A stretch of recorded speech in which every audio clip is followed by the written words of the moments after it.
students, I am Dr. Swati Gupta and today I am going to explain different forms of isoquant. In the last videos, I have already explained what is isoquants, characteristics of isoquants and marginal rate of technical substitution. Generally, isoquant curve का shape negative slope होता है और convex to origin होता है, लेकिन कुछ situations ऐसी होती हैं जिसमें आइसोक्वेंट कर्व का शेप चेंज हो जाता है. कौन कौन से आइसोक्वेंट होते हैं उस बेस पर? First, linear isoquants. When two factors are perfect substitute for each other, then the shape of the isoquant is linear. जब दो फैक्टर लीवर एंड कैपिटल एक दूसरे के परफेक्ट सब्स्टिट्यूट होते हैं, उस सिचुएशन में प्रोड्यूसर या तो ओनली कैपिटल की क्वांटिटी से काम चला सकता है और अपना प्रोडक्शन बढ़ा सकता है, या ओनली लीवर की क्वांटिटी से काम चलाकर अपना प्रोडक्शन बढ़ा सकता है, क्योंकि दोनों एक दूसरे के परफेक्ट सब्स्टिट्यूट हैं. एक के प्लेस पर दूसरे इजीली यूटिलाइज किए जा सकते हैं. उस सिचुएशन में इसका कर्व लीनियर होता है. OX लीवर, OY capital, KL linear isoquant है, जो ये बता रहा है कि दोनों एक दूसरे के परफेक्ट सब्स्टिट्यूट होते हैं और इसके बीच में marginal rate of technical substitution constant रहती है. कांस्टेंट रहने का रीजन इनका परफेक्ट सब्स्टिट्यूट होना है. नेक्स्ट है एल शेप आइसोक्वेंट. जब फैक्टर एक दूसरे के परफेक्ट कॉम्प्लीमेंट होते हैं, इट मींस दोनों फैक्टर्स को साथ साथ हमें यूज करना होता है किसी स्पेशल प्रोडक्ट को प्रोड्यूस करने के लिए. उस सिचुएशन में इसका शेप एल होता है. आप डायग्राम में भी देख सकते हो.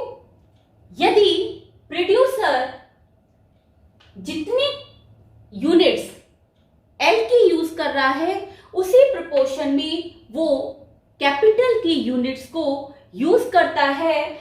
यदि वो लेबर की OL1 एंड कैपिटल की OK1 यूनिट्स यूज कर रहा है, सपोज यदि वो लेबर की यूनिट्स को कांस्टेंट रखता है और कैपिटल की यूनिट्स को बढ़ाता जाता है, तो उस सिचुएशन में आउटपुट में कोई भी चेंज नहीं आएगा और unnecessarily cost will increase. Same यदि वो कैपिटल के यूनिट्स को कांस्टेंट रखता है और लेबर की यूनिट्स को बढ़ाता जाता है, उस सिचुएशन में भी आउटपुट में कोई भी चेंज नहीं आएगा और कॉस्ट बढ़ जाएगी.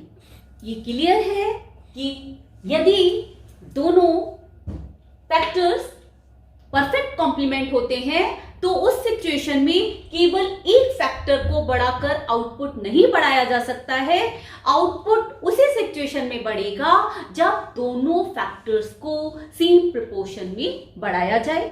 नेक्स्ट इज किंग और लीनियर प्रोग्रामिंग आइसोक्वेंट. इसको एक्टिविटी एनालिसिस आइसोक्वेंट भी कहा जाता है.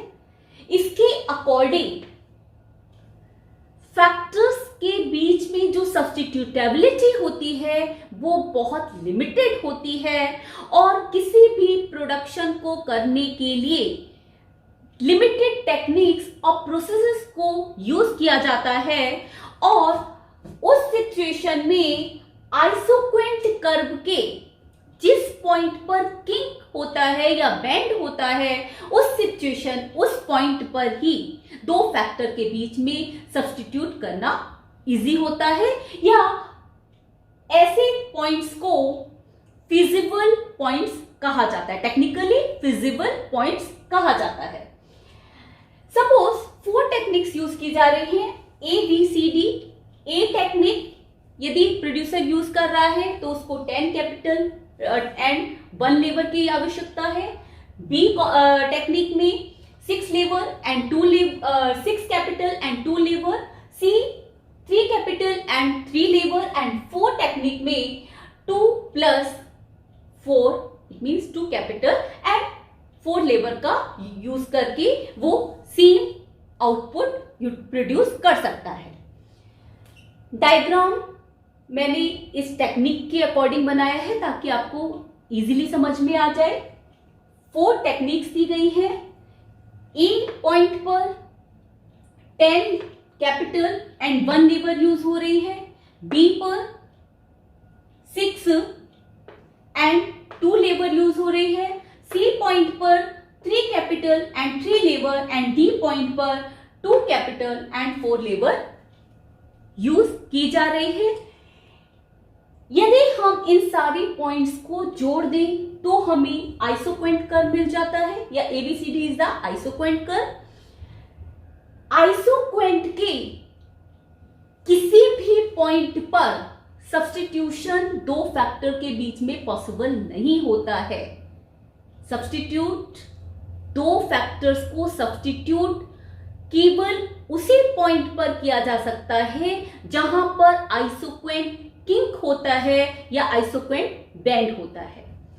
A B C D kink isoquant curve के किंग्स पॉइंट है या बेंडिंग पॉइंट है, और इस पॉइंट पर ही 2 फैक्टर्स के बीच में सब्स्टिट्यूटेबिलिटी फीजिबल मानी जाती है, या इन पॉइंट्स को ही टेक्निकल फीजिबल पॉइंट कहा जाता है।